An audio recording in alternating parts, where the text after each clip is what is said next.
Nos amis nous rejoindre, les derniers retardataires s'installer tranquillement. Bonjour à toutes et à tous, je m'appelle Clément Lessort, je suis journaliste économique et je suis ravi, j'ai l'immense plaisir de vous accueillir ce matin pour cette nouvelle édition des universités Jules Verne. Vous êtes prêts, vous serez en tout cas dans l'ensemble de la journée près de 800 chefs d'entreprise, entrepreneurs, dirigeants, salariés, cadres, bref, passionnés par l'économie et l'entrepreneuriat sur notre territoire. C'est une journée, vous le savez, très riche, extrêmement dense, des ateliers, des tables rondes qui vont marquer l'ensemble de la journée. Cette journée portée, il faut le rappeler, par plus de 42 clubs d'entreprises et réseaux d'entreprises. Les universités Jules Verne, c'est définitivement, il faut le dire, notre capacité à transgresser les appartenances au service de l'innovation, de l'emploi, de la vitalité économique de notre territoire. Voilà. Alors je vais demander très simplement en guise d'introduction à Vincent Combeuil de venir me rejoindre sur cette scène avec vos applaudissements. Ah bah si, quand même. Bonjour Vincent, je te laisse prendre un micro. Merci d'être avec nous ce matin. Bonjour, bonjour à tous. Je rappelle Vincent que tu es délégué du MEDEF 44, que tu es une des chevilles ouvrières de cette journée. D'ailleurs, à propos, peut-être un mot sur, allez, genèse et sens de cette séquence. Alors, la genèse, on va rappeler rapidement. Il y a une vingtaine d'années, le MEDEF organise les trophées Jules Verne. C'est devenu les Jules Verne, c'est devenu l'université Jules Verne depuis 5 ans. Et tu as bien fait de rappeler que je suis que l'une des chevilles ouvrières. Il y en a plusieurs, puisqu'il y a effectivement 42 réseaux co-organisateurs, co-concepteurs de la manifestation, ce qui en fait un événement assez unique en son genre sur le territoire. Pourquoi cette journée, je voudrais que tu nous dises un mot quand même de cette affaire, cette journée sur le thème de la créativité, d'où ça vient cette histoire-là? Alors, on peut remonter sur les 3 mots qui sous-tendent l'université Jules Verne, c'est imaginer, échanger, avancer. Hein, la créativité, c'est un peu finalement ça. C'est imaginer ensemble, échanger et avancer ensemble. L'université Jules Verne, ça sert à ça, c'est-à-dire imaginer l'avenir, l'entreprise, réfléchir, repérer les tendances, échanger ensemble. 800 personnes réunies ensemble, ça permet des échanges, y compris de business, y compris de dialogue général, et puis des réseaux qui se rencontrent. Et tout ça, c'est pour avancer. On n'est pas là que pour se faire plaisir et réfléchir ensemble. On est là pour faire avancer nos entreprises, notre territoire. Et on espère qu'au bout du compte, vous sortirez tous avec peut-être pas un mode d'emploi, mais en tout cas des idées nouvelles et des envies d'avancer nouvelles. On vient chercher de l'inspiration ici, oui. Au-delà du networking, c'est bien noté. Tu voulais, Vincent, noter la présence particulière d'un de nos invités aujourd'hui parmi nous? On a beaucoup d'invités, mais je voulais signaler la présence de Paul Jeannetot, vice-président du Conseil régional, qui est chargé des affaires économiques. Donc c'est sympathique qu'il nous accompagne aujourd'hui, d'autant plus qu'on lui donne même pas la parole, ce qui pour un politique est assez rare. Donc merci à lui de sa présence. Bon. Quelques remerciements au comité de pilotage et aux partenaires. Il faut remercier effectivement les partenaires. J'allais dire notamment le CIC West, Malakoff Médéric et Comme Caféine, nos 3 partenaires majeurs. Mais ils sont nombreux et vous pouvez peut-être les voir sur un écran. Vous les verrez de toute façon. Merci à eux. Sans eux, cette manifestation ne peut pas se tenir parce que c'est évidemment une lourde organisation qui nécessite du temps et des moyens. Bon, et l'ensemble de l'équipe aussi qu'on retrouve toute la journée pour les informations, pour les supports, l'accueil, qu'on remercie également pour l'organisation de cette journée. Il y a un comité de pilotage, il y a tous les clubs et réseaux se sont mobilisés. Hier, il a fallu installer 600 chaises ici, etc. et tous les stands. Donc merci à tous de cette mobilisation. On peut les applaudir, merci à eux. C'est un engagement qui permet ce type d'événement. Merci beaucoup Vincent.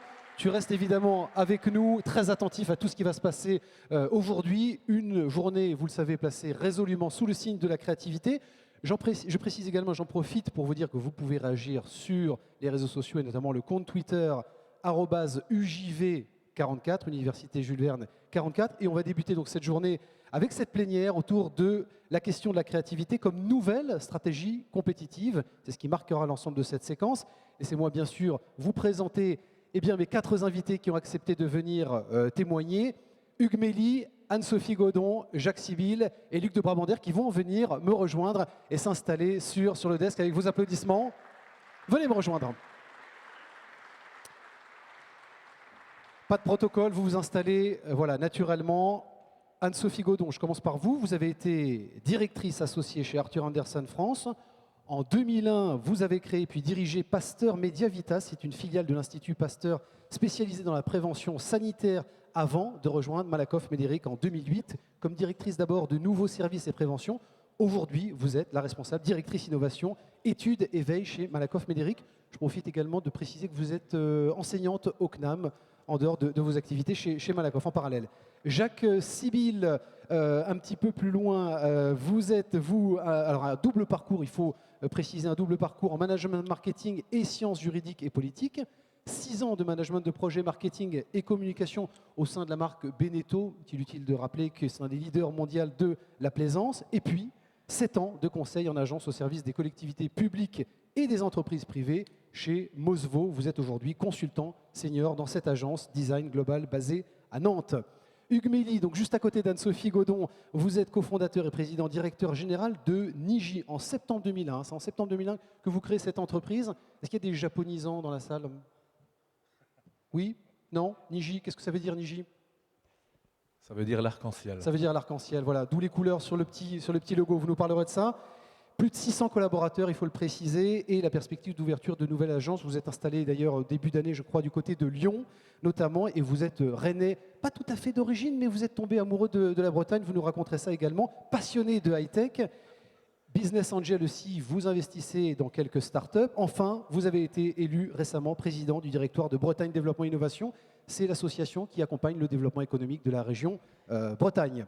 Luc de Brabander, enfin, vous êtes senior advisor au Boston Consulting Group. C'est un cabinet international de conseil en stratégie qui compte plus de 80 bureaux à travers le monde dans plus de 46 pays. Vous êtes fondateur également de Cartoon Base, ça tombe bien parce qu'on va parler de créativité. Cartoon Base, c'est une agence qui accompagne les entreprises dans leur communication par tous les biais graphiques et notamment la facilitation à travers le dessin. Vous êtes enseignant à la Leuven School of Management en Belgique et à l'École centrale à Paris. Vous animez de nombreuses conférences à travers le monde. Vous êtes passionné par la créativité depuis plus de 40 ans.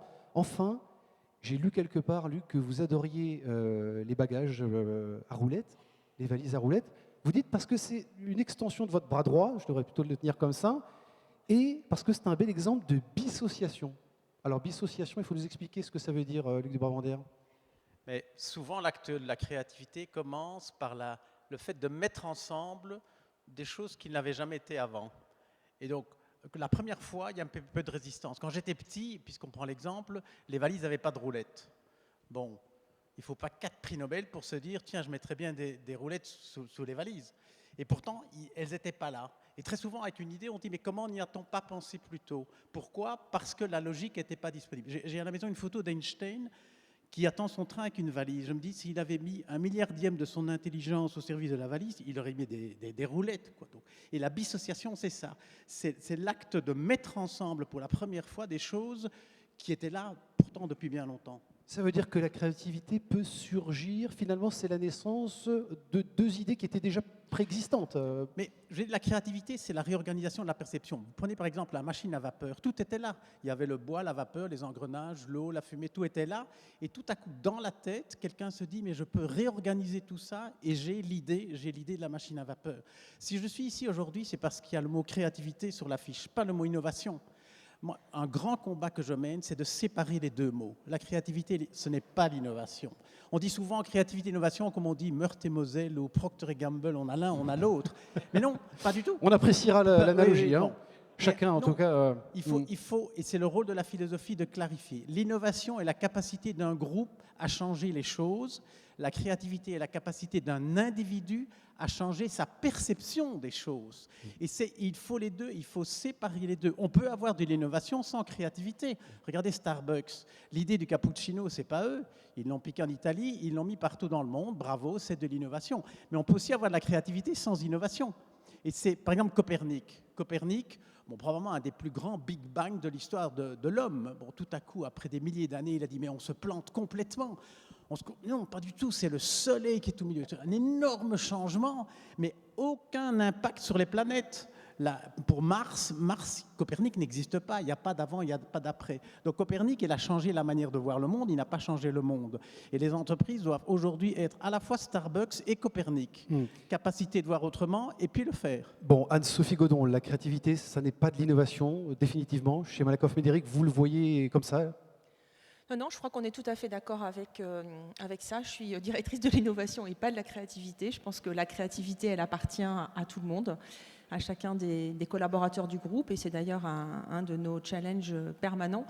Et moi, une de mes missions, parmi beaucoup, c'est justement d'essayer de faire en sorte que cette créativité, elle se transforme parfois en des innovations, c'est-à-dire quelque chose qui va à la fois nourrir durablement nos clients, mais aussi créer de la valeur pour le groupe et ses salariés. Donc je fais vraiment la différence, moi aussi, entre la créativité et l'innovation, même si dans l'innovation, souvent, il faut quand même commencer par avoir des idées. Et donc il y a énormément de méthodes et d'outils pour essayer de susciter, développer, encourager le développement de ces idées. Et Jacques Sibyl, ça veut dire quoi? La créativité, donc, c'est finalement le process moins que l'aboutissement. L'innovation, c'est la finalité de la créativité? Ça dépend. Nous, par exemple, dans une agence de design, on a besoin de faire preuve de créativité tout le temps. Quand on doit développer le récit d'une marque, un nouvel univers, on fait preuve de créativité. Est-ce que c'est une innovation? Pas forcément. Pourtant, il y a bien des talents créatifs qui ont été mobilisés pour raconter un nouveau récit. Après, quand on travaille sur une innovation de service ou une innovation produit, directement, la finalité est l'innovation. Donc, on met des compétences créatives au service d'une finalité qui est une finalité économique, qui est la mise sur le marché d'une offre qui va trouver une demande. Est-ce que, justement, Hugues Méli, vous vous considérez comme un créatif? Est-ce qu'un entrepreneur, un chef d'entreprise est forcément un créatif? C'est lié à une personnalité d'exception? Je pense à vous et à d'autres, bien sûr.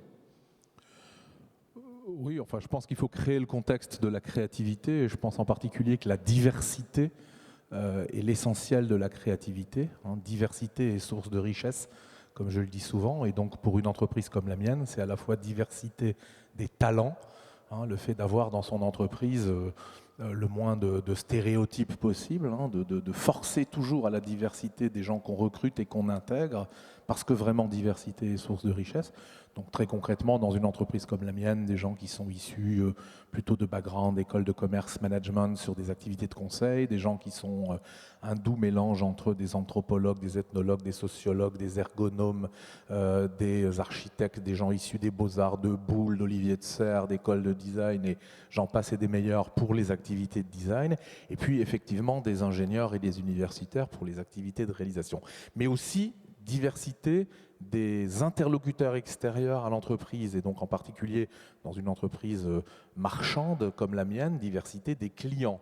Avoir la plus grande plurisectorialité de clientèle parce qu'elle va être inspirante et parce que le monde, de mon point de vue, ne se regarde plus dans la verticale, dans la seule verticale des secteurs d'activité auxquels appartiennent les entreprises pour lesquelles on travaille, mais le monde se regarde plutôt en coupe, se regarde plutôt en tranche, se regarde plutôt transversalement.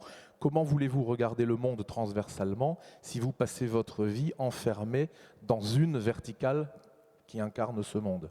Luc, un mot là-dessus. Sur le génie créatif, il est seul, le chef d'entreprise est isolé, ou on est dans la diversité? C'est pas de la démagogie, là, ce qu'on vient d'entendre? Non, c'est réel? On est dans le double défi, changer le monde et changer la manière de voir le monde. Et c'est pour ça que j'insiste tellement fort, parce que ça va jusqu'au paradoxe. Quand j'avais 20 ans, en mai 68, j'avais 20 ans. Sur les murs de Paris, il était écrit « Plus ça change, plus c'est la même chose ». Eh bien, on comprend ce que ça veut dire. Plus on innove, plus il est difficile d'être créatif. Regardez Renault. Renault, on peut dire, voilà, c'est un constructeur innovant, la Velsatis, la Clio, etc. Mais plus il change les modèles de voitures, moins ils changent ce qu'ils sont. Je suis un constructeur de voitures. Si vous allez chez Renault et vous dites, tiens, j'ai une idée pour vous, il faudrait faire des machines à laver ou des éoliennes, ils vont vous jeter par la fenêtre. Si vous allez chez un constructeur qui innove peu, il va être beaucoup plus ouvert à la créativité. Mais c'est vrai, au fond, les éoliennes, c'est à la mode, je pourrais les faire, etc. Et donc, les chefs d'entreprise sont devant un défi de gérer le chaud et le froid en même temps. La continuité de l'innovation et la discontinuité de la créativité. Une idée, pour qu'elle porte des fruits, vous ne pouvez pas y toucher. Si vous changez tout le temps d'idée, vous ne savez jamais rien faire. Donc le chef d'entreprise doit se dire, voilà, quand on dit par exemple un arrêté préfectoral, qu'est-ce que ça veut dire? C'est le préfet qui arrête de penser. Bon, attends, il pense à des autres trucs. Mais si on lui demande quelle vitesse on peut rouler sur les routes, alors il va dire, je pense, 88, c'est trop compliqué, 150, il va y avoir des accidents, etc. Tant qu'il est dans cet état-là, c'est très difficile de mettre les panneaux. Donc pour mettre les panneaux, il faut qu'il arrête de penser. Voilà, 85. Et alors on peut mettre les panneaux. Et donc on doit articuler une idée qui nécessairement surgèle pour qu'elle porte des fruits dans un monde qui ne l'est pas. Et donc un jour ou l'autre, on a besoin d'une autre idée. Et ça, c'est la créativité. Et les patrons, ils sont face à ce défi-là. Jacques Sibyl, la créativité, c'est l'élément disruptif. À un moment, il faut faire rupture avec les habitudes, avec sa zone de confort, sortir de l'usuel. Oui, moi je voulais réagir d'abord sur la question des équipes un petit peu transdisciplinaires, le fait de mettre des gens ensemble. Ça vous parle ça dans le design, a priori? Ça nous parle, et ça nous parle pour deux raisons, parce que d'abord ce qu'on voit souvent, c'est quand même encore des organisations qui sont assez en silo, où du coup il est difficile de mobiliser les différentes ressources de l'organisation. Il y a beaucoup de choses, comme toutes les stratégies omnicanal dont on parle, qui visent à réconcilier l'online, l'offline, qui font qu'il y a de plus en plus maintenant des managers qui sont des managers transversaux en fait, de l'expérience client par exemple. Mais derrière cette logique de casser les silos, il y a aussi l'idée de dire quel langage on peut créer qui permet de faire parler des gens ensemble qui n'ont pas le même langage. Moi je suis juriste de formation. Quand vous êtes juriste, quand vous êtes médecin et que vous parlez avec un artiste ou un créatif ou avec un ingénieur informatique, a priori, on n'a pas forcément le même langage. Il y a même des private jokes dans les métiers où, quand on est entre juristes, on se fait des blagues que personne ne comprend. Bon, ben, ça, on peut le retrouver un petit peu dans tous les métiers. Et plus vous voulez associer des gens qui ont des backgrounds métiers, les profils verticaux qui sont différents, et plus l'enjeu de la facilité de la collaboration devient important. Et c'est là où le design peut être aussi un élément de réponse, parce que les techniques de visualisation qui passent par la capacité à projeter du dessin et d'autres éléments de prototypage et autres, permettent de rendre tangible une idée à un moment donné et qu'on ait tous la même vision. Vous avez sûrement fait des séminaires d'entreprise où on essaie de vous faire comprendre que des fois on communique mal. Donc vous avez quelqu'un qui va se mettre au fond d'une salle, il va devoir dessiner quelque chose et les autres il va dire ce qu'il dessine. Un triangle, vous partez au haut du triangle, on fait un trait, on fait un arc de cercle, etc. Et à la fin on regarde tous les dessins en même temps. Puis tous les dessins sont différents. Pourquoi ils sont différents? Parce qu'il y a un problème de communication. Donc la transversalité, elle sous-tend aussi la capacité à créer un langage transversal, et ça peut passer notamment par le dessin, quoi. Anne-Sophie Godon, vous vous abondez là dans ce schéma Malakoff-Médéric, vous essayez de parler la même langue entre les différents services, différentes cultures, on arrive à trouver un langage commun? Alors, moi, je ne sais pas s'il faut, créer un langage commun. Il faut qu'on ait des valeurs communes, mais la manière dont ces valeurs s'incarnent dans chacune des directions, elles sont nécessairement différentes. Et moi, je crois qu'il faut tenir compte justement de la singularité des équipes, des organisations, des modes de fonctionnement, et aussi des managers, parce qu'il n'y a pas un seul manager, il y a des managers, et donc la mise en œuvre de ces processus de créativité, d'innovation, ils dépendent quand même beaucoup aussi de la nature, des talents, des compétences des managers. Donc, et c'est ça que je trouve intéressant finalement dans l'innovation, c'est de mettre des méthodes, de construire et finalement de déployer des méthodes, mais qui vont s'appliquer de manière différente dans toutes les équipes. Et je crois que c'est ça aussi la richesse. Alors après, il faut un capitaine pour tenir tout ça, il faut qu'à un moment donné, effectivement, on ait défini des grands territoires sur lesquels on veut innover, parce qu'on n'a pas les moyens de se disperser, donc il faut garder un cap. Mais ensuite, il faut tirer parti justement de ces singularités sur le terrain. Surtout quand on a 5000 collaborateurs, innover à 5000 collaborateurs, c'est pas facile. Donc il faut de la méthode, mais il faut aussi de la liberté dans cette méthode pour que chacun puisse s'exprimer. Hugues Méli, à 600, comment est-ce qu'on fait pour innover? Vous encouragez-vous vos équipes? Je reviens quand même sur mon idée de disruptive thinking, de vraiment de pousser, de donner des coups de pied dans les fourmilières. Vous les encouragez à être un peu en forme de rébellion par rapport aux acquis? Oui, je vais répondre à cette question tout de suite. Je reviens juste avant de l'oublier sur la notion de langage commun. On voit beaucoup d'entreprises investir dans les locaux, dans l'agencement des locaux, dans des locaux qui n'ont honnêtement plus rien à voir avec ce qu'on a trouvé pendant des dizaines d'années quand on était un peu plus jeune. C'est un autre élément de langage commun. C'est partager finalement un environnement de travail qui sort de tous les référentiels traditionnels, qui n'a pas de référentiel, ou qui va constituer le nouveau référentiel. Juste pour dire que c'est aussi au-delà du dessin et d'autres thématiques qui ont été évoluées. Mais on reviendra sur la question des environnements. Vous avez raison de le dire. Et donc, pour répondre à la question, Oui, alors donner des coups de pied dans la fourmilière, dans la limite de ce que nos clients, qui donnent du sens à notre existence, peuvent nous demander de faire et peuvent eux-mêmes accepter de faire. C'est-à-dire que voilà, une entreprise de service comme la mienne, elle est quand même au service des clients. Et les clients, ils ont quand même leurs stéréotypes comportementaux. Alors ils nous demandent justement régulièrement de les aider à en sortir. Et c'est là que, effectivement, je rejoindrai ce que disait Anne-Sophie sur l'importance d'avoir un minimum de méthodologie quand même, parce qu'on ne peut pas comme ça débarquer chez le client et faire tout et n'importe quoi dans tous les sens. On est obligé quand même de donner de la matérialité, de la tangibilité, même si le mot n'existe pas, à ce qu'on va proposer de faire. Mais oui, on essaye de donner des coups de pied dans les fourmilières de nos clients et de fait, dans la nôtre, parce qu'il faut être exemplaire. Hein. L'exemplarité, c'est quand même la première valeur d'une entreprise de service. Quoi. Luc, je voudrais quand même qu'on demande aux philosophes la question de la créativité, la pulsion créative, d'où ça vient, ça nous dépasse par rapport à nos conditions de mortels, on veut laisser une trace, une marque de notre existence. C'est ça qui nous donne envie d'être créatif. Je crois qu'il y a deux types de pulsions. Il y a la peur ou le désir. Et ce que je disais tout à l'heure, une idée, pour qu'elle porte des fruits, on ne peut pas y toucher. Bon, le monde, lui, change. Donc l'écart entre l'idée et le monde augmente, et un jour ou l'autre, il faut une nouvelle idée. Et il n'y a que deux cas. Ou bien on le décide soi-même, le désir, ou bien on est victime, à la limite, quelqu'un d'autre décide à notre place. J'ai visité il n'y a pas longtemps le musée Michelin à Clermont-Ferrand. Il y a sur une table, il y a tous les guides Michelin, tous, depuis le début, 1900. Si vous demandez aujourd'hui à quelqu'un dans quelle catégorie on met le guide Michelin, tout le monde vous dira les livres de tourisme. Vous prenez le guide Michelin 1900, rien à voir, c'est un livre de garage. Monsieur Michelin, en 1900, il a une idée, il dit tiens, pour que les gens roulent plus, qu'est-ce que je vais faire? À ce moment-là, tout est fragile, les pneus crèvent, les voitures... Et donc, la meilleure manière d'encourager les gens à prendre leur voiture, c'est de publier un livre de garage. Et puis on voit, 1901, ah oui, une idée, on met la photo du garage. 1902, on met la photo du garagiste. 1904, on met le petit chemin. Mais on est toujours dans l'idée livre de garage. Ça, c'est l'innovation. Je fais mieux, je fais plus joli, je fais moins cher, mais je fais la même chose, un livre de garage. Vient 1912, très important. Quelqu'un se dit, et c'est très logique, pendant que la voiture est cassée, on doit la réparer, moi j'ai faim. Et donc, pour la première fois, en 1912, les premières informations sur le bistrot du coin. Et puis, le choc créatif. Monsieur Michelin se dit, mais ici, ce n'est pas un livre de garage avec un resto, c'est un livre de resto avec des garages. Et ça, c'est la liberté de l'être humain. Liberté de l'être humain qui peut changer de catégorie. Les catégories n'existent pas.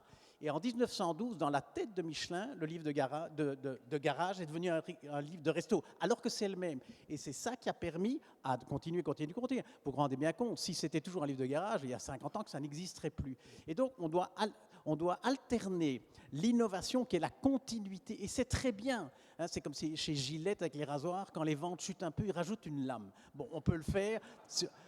Mais à un moment donné, ça suffit, la 14e lame. Non, il faut faire autre chose. Et on voit bien, en fait, il faut bien comprendre comment fonctionne l'esprit humain. Nous fonctionnons par stéréotype, vous l'avez dit 3-4 fois. Stéréos en grec ne veut pas dire mauvais, ça veut dire résistant. Et on ne peut pas faire autrement. À propos de tout, nous avions des stéréotypes. Je vous demande ce que vous pensez du vin californien, du rugby ou d'Angela Merkel. Vous allez me dire quelque chose d'extrêmement. Et c'est comme ça qu'on fonctionne, c'est les catégories. Et il n'y a rien à faire. Les catégories, c'est parfait à un certain temps. À un moment donné, il faut changer. Regardez Philips. Si vous demandez aux gens, Philips, beaucoup de gens associent encore ça à l'électroménager. L'électroménager, eh bien non. Philips est aujourd'hui une entreprise qui travaille dans la santé, qui a fait l'année passée 2/3 de son profit, qui n'a rien à voir avec les machines à café, les radios ou les télévisions, rien du tout. Comment ça s'est passé? Eh bien, il y a un jour, sur une chaîne de montage, des fours à micro-ondes, un ouvrier qui a appelé son chef et qui a dit « Tiens chef, pourquoi est-ce qu'on ne fait pas des couveuses pour bébés prématurés ?» Vous imaginez la tête du chef. Hein? Qu'est-ce qu'il fait? Dans le meilleur des cas, il dit « Mais mon Dieu, pourquoi il est dans mon équipe ce type? Moi, je dis pas pourquoi il n'est pas là. » Mais, qu'est-ce que ça a permis? Il y a un patron qui a dit, mais au fond, objectivement, comme une caméra, le four à micro-ondes et la couveuse, c'est très semblable. D'ailleurs, aujourd'hui, Philips fait des couveuses là où ils faisaient les micro-ondes. Et donc, techniquement, ça ressemble fort. C'est dans la tête, la distance. Et ça a permis au patron de Philips, il y a une vingtaine d'années, de faire un coup de génie, sans lequel il n'existerait plus aujourd'hui. C'est de dire, mais au fond, nous, Philips, à Eindhoven, les ingénieurs, on peut devenir un acteur majeur dans la santé. Et c'est ce qu'ils sont devenus, ça a sauvé l'entreprise. Donc on ne parle pas de détails. Et donc la santé pour Philips, Philips, ce n'est pas une idée, c'est une manière de voir Philips autrement. Et quand l'expression sortir du cadre qu'on utilise tout le temps, je l'aime pas trop. Ça reste vrai, mais ça met l'accent sur la partie facile. Ça met l'accent sur le fait qu'on doit quitter quelque chose. La vraie question, c'est vers où on va. Et la santé pour Philips ou le restaurant pour Michelin, c'est cette nouvelle manière de voir qui permet alors une nouvelle vague d'innovation. Il n'y a jamais d'innovation continue éternellement. Il faut de temps en temps changer d'idée. Alors, des points de rupture qui sont, Jacques Sibyl, est-ce que ce sont des... Un jour, j'ai eu la chance de rencontrer Philippe Starck qui me disait je crée dans un espèce d'état demi-conscient et il y a des fulgurances tout d'un coup. Est-ce que c'est ça? La créativité, c'est de la fulgurance ou c'est au contraire un long cheminement, un long travail, une endurance? Bon, moi, je ne suis pas Philippe Starck, hein, mais chez nous, on ne fonctionne pas comme ça. On ne fonctionne pas comme ça et je dirais que souvent, on voit la créativité sous l'angle du résultat ou l'innovation sous l'angle du résultat, si on pense à un produit ou un service, parce que c'est la part visible de l'iceberg, c'est la part tangible. Et en fait, la créativité, c'est un processus qui se fait vraiment en deux temps. Il y a d'abord un temps qui vise à reposer la question, à reformuler la question, à questionner le sujet, à faire des recherches, à se documenter, à observer. Et c'est souvent en fait dans ce temps-là que naissent des idées et une forme d'inspiration. L'inspiration, c'est plus une résultante d'un travail, et un travail qui a un rapport au temps. Ça, c'est un point important, on y reviendra peut-être tout à l'heure, mais la notion du temps est quelque chose d'important dans la relation à la créativité, dans le contexte d'organisation. Mais voilà, ce rapport... Ça veut dire se laisser le temps, s'autoriser le temps pour être créatif, ce qu'on fait moins dans les périodes un peu stressées. Nous, on a une vision, en fait, une agence de design, c'est un opérateur de la créativité. Notre prestation de service, c'est proposer des réponses créatives à des problématiques de nos clients. Et on le fait sur des choses qui sont très proches des métiers créatifs. On travaille la marque, on travaille l'objet, on travaille l'espace, on travaille un peu les interfaces digitales. Bon, ce faisant... Qu'est-ce que je voulais dire? La question du temps. Ouais, la question du temps. Eh bien, en fait, à un moment donné, la réalité d'une agence de design, c'est que plus de 80% de notre coût de revient, il est lié à du temps homme. Il est lié à du temps de consultants, de créatifs qui vont réfléchir à un sujet. Et à un moment donné, on met un prix de vente en face de ça. Et donc, il y a un rapport au temps. Le temps peut être vertueux, c'est-à-dire la contrainte de temps peut être une variable sur laquelle on rebondit comme un paramètre qui va stimuler la créativité. Le temps trop long peut être catastrophique, les énergies se démobilisent. Mais à un moment donné, quand le temps devient vraiment trop court, on perd quelque chose. Et souvent, ce qu'on perd, ce n'est pas le résultat, parce que ça, c'est trop visible, même pour un client. Ce qu'on perd, c'est la qualité du processus qui était fait en amont. C'est le niveau d'exploration qu'on a fait, c'est le temps de jachère qu'on a laissé une idée pour qu'elle retombe, pour la ressaisir et pour l'améliorer. Voilà, donc il y a un rapport au temps qui est important dans le processus créatif. Alors, au temps et à l'inspiration, vous venez de le dire. Hugues Mély, est-ce qu'on a besoin d'être dans un environnement, un contexte, vous parliez des lieux qui bougent, qui évoluent aujourd'hui, les lieux où on crée, où on performe. Est-ce qu'on a besoin d'avoir un environnement, un contexte favorable à l'inspiration ? Oui, je pense que oui. Je veux juste rebondir sur ce que disait Luc tout à l'heure. Quand vous lui posiez la question des moteurs de la créativité, il répondait les peurs et les envies. Finalement, c'est les risques et les opportunités, c'est l'entrepreneuriat. Alors, oui, bien sûr. Une entreprise, juste pour qu'on ne l'oublie pas, une entreprise est une combinatoire perpétuelle entre le risque et l'opportunité. Si on ne prend plus de risques, on ne crée plus d'opportunités. Si on ne crée plus d'opportunités, on ne peut plus reprendre de risques. Juste pour dire à quelque part que entrepreneuriat et créativité se rejoignent et qu'on a souvent tendance à assimiler à l'innovation toutes ces nouvelles entreprises qu'on appelle parfois des startups qui naissent autour de nous. Moi, je pense qu'on les associe beaucoup plus volontiers à la créativité qu'à l'innovation. Mais bon, ça c'est un débat qu'on aura tout à l'heure. C'est lié parce que vous qui voyagez beaucoup, est-ce qu'en France aujourd'hui, on est dans une période, dans des environnements qui sont favorables à la créativité ?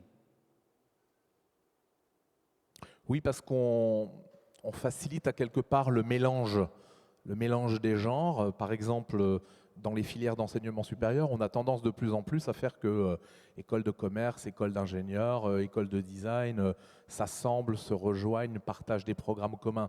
Ça, c'est déjà pas mal. Aussi parce que de plus en plus d'entreprises prennent le risque, et elles y voient bien sûr l'opportunité, de ne plus n'être que des pure players, un cabinet de conseil, point, une agence de design, point, une entreprise de réalisation technologique. Ben non, soyons un peu des trois pour être capables justement d'alimenter ce processus de créativité. Donc oui, aussi parce que le contexte d'accompagnement à l'entrepreneuriat en général en France est plutôt aujourd'hui un contexte très positif, peut-être parfois trop, mais ça c'est un autre sujet. Je reviens juste à votre question. Oui, incontestablement, le lieu de travail, le cadre, l'environnement participent à la créativité. Mais est-ce que ça suffit? Est-ce que ça suffit de mettre des post-it sur un mur pour booster la créativité dans les entreprises? Non, c'est un élément parmi d'autres. C'est un élément parmi d'autres. La créativité, c'est une convergence de plein de petites actions. C'est pas une action et ça y est, on est créatif. C'est un état d'esprit, c'est un processus continu. Hein. Et le lieu de travail, incontestablement, y participe. On a de plus en plus d'entreprises qui associent à leurs locaux des jardins, des grandes terrasses. Des plantes, voilà. Pourquoi? C'est pour casser c'est pour décloisonner, c'est pour casser une fois de plus les stéréotypes dont on parlait tout à l'heure. Hein. C'est ça le sens de... Anne-Sophie Gaudon, vous êtes encore un pure player ou vous êtes sorti justement de votre ADN, poussé par l'émergence de nouveaux acteurs, j'imagine? Qu'est-ce qui vous a donné envie de bouger, d'être créatif? Vous êtes forcé Je crois que de l'être aujourd'hui? Alors, on y est forcé. Notre environnement est quand même extrêmement contraint d'un côté. Donc il y a effectivement un côté risque. Hein. Donc on a aujourd'hui... c'est votre métier. Voilà. C'est votre métier. Voilà. En plus, c'est notre métier. Donc oui, on est dans un environnement dans lequel finalement, qui n'est pas tellement en crise. Souvent on parle d'environnement en crise. Nous on pense que l'environnement il est en mutation et qu'il nous appartient d'arriver à naviguer trouver une voie, trouver des voies pour finalement naviguer dans cet environnement. Et quand même tout ça tiré par la valeur d'usage pour nos clients. Parce qu'il ne faut pas oublier qu'au bout du bout, on travaille pour des clients. Et d'ailleurs, en vous écoutant les uns et les autres, je me faisais la réflexion qu'il y a quand même des endroits dans lesquels on n'aimerait pas trop qu'il y ait de la créativité permanente. Hein. Si on commence à changer en permanence des processus, des méthodes de travail et que tout ça, ça finit par perdre nos clients ou le reste de l'entreprise. Donc je me faisais la réflexion, il y a peut-être quand même des endroits où on n'a pas nécessairement envie qu'il y ait trop de créativité non plus. Donc donc oui, il faut qu'on s'adapte en permanence et en ayant à la fois toujours les yeux rivés sur aujourd'hui et demain, mais aussi les yeux rivés sur l'horizon un peu plus loin. Et c'est ça, je pense, qui est à la fois extrêmement passionnant, c'est-à-dire cette idée, vous avez parlé de rupture, on passe notre temps à la fois essayer d'innover tous les jours dans la manière dont on se présente vis-à-vis de nos clients, dans le service qu'on leur rend, dans la manière dont on opère aussi nos métiers, parce que l'innovation, c'est pas que le produit ou le service, l'innovation, c'est aussi la manière dont les équipes interagissent entre elles ou avec l'extérieur, parce qu'on est dans un monde effectivement très, très contraint. Donc il y a à la fois cette exigence quotidienne, et puis il y a cette idée d'aller regarder des sujets dont on voit bien aujourd'hui qu'ils pourraient nous impacter demain. Il faut qu'on regarde tout ça, et puis qu'on se dise, c'est quoi les options que je prends pour essayer d'éviter que ce scénario, il ne se produise. Et donc c'est ça qui est passionnant, qui est très exigeant et qu'on essaie de mettre en œuvre tous les jours. Alors justement, est-ce que vous l'anticipez, c'était ma question, ou vous êtes bousculé par l'arrivée, l'émergence de nouveaux acteurs? Est-ce qu'un jour vous allez vous faire ubériser et vous dites attention, là, on doit bouger les lignes, on est sur des marchés volatiles, l'émergence de nouveaux acteurs, le data, il faut qu'on bouge? Enfin, oui, il faut qu'on bouge, mais en fait, on bouge tout le temps, donc on se pose êtes pas la question. La création de votre poste, c'est quand même vrai. ça. C'est-à-dire que Guillaume Sarkozy, c'est lui qui a créé qui a eu l'envie, en tout cas, de créer ce poste-là pour faire bouger les lignes, non? Alors, faire bouger les lignes, oui. Ubériser, on n'y pense pas trop. En fait, on pense pas. Enfin, je pense pas qu'on se lève tout le matin et que Thomas Saunier, notre nouveau directeur général, se lève le matin en se disant on va être ubérisé demain. Non, je pense qu'aujourd'hui, on est dans un environnement dans lequel on essaye de tirer parti. Ce que vous évoquiez sur notre chaîne de valeur, c'est un sujet sur lequel, encore une fois, on regarde ça comme étant un risque et comme une opportunité. Il ne faut pas voir tous ces nouveaux entrants uniquement comme des risques. Hein. Aujourd'hui, si on décortique toute notre chaîne de valeur, on a sur tous les éléments de notre chaîne de valeur des nouveaux entrants qui viennent nous bousculer. Il ne faut pas nécessairement les voir comme des concurrents, il faut aussi travailler avec eux. Donc on passe énormément de temps à essayer de repérer les endroits où on pourrait collaborer avec des startups parce qu'on va être plus efficace, plus performant, on va gagner du temps, on va gagner de l'argent. Voilà. Mais on ne pense pas tous les jours qu'on va être ubérisé. Non, on a juste comme ligne de mire le fait d'améliorer encore le service rendu.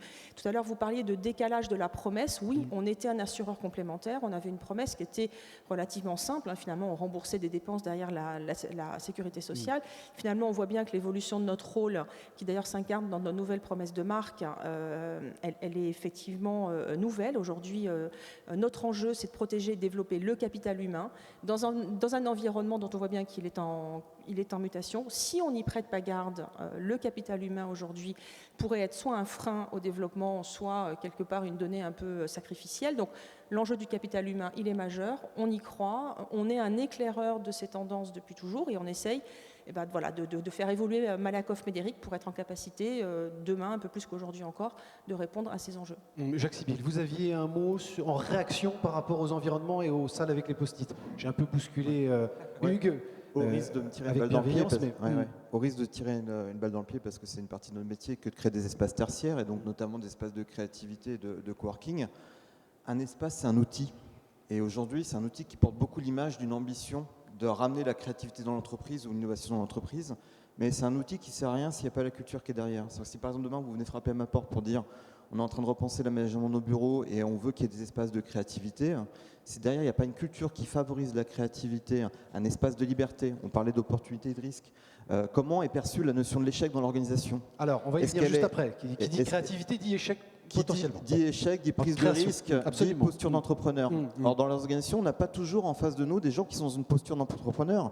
Et j'ai même envie de dire, plus la créativité est forte, plus souvent elle est difficile à faire atterrir dans un projet tangible parce qu'elle crée une forme d'incertitude et d'inconfort pour ceux qui se disent « je suis hors de mon périmètre de connaissances habituel et quel risque je prends à accéder à cette réponse? Est-ce que je ne me mets pas en danger ?» Et là, en fonction de la stratégie managériale, organisationnelle, etc., la créativité, la porte, elle se ferme. Hugues Mély, avant les salles, avant les aménagements, les environnements favorables, la culture, avant la culture, l'état d'esprit, est-ce que vous êtes quelqu'un qui prend des risques, qui encourage vos collaborateurs à le faire? C'est le leadership qui incarne ça, cet état d'esprit de la créativité? Oui, vous donnez l'exemple, quoi, sur le... Oui, c'est clair, l'initiative, le goût du réaliser quand même, parce que je voudrais juste revenir sur ce qui a été dit.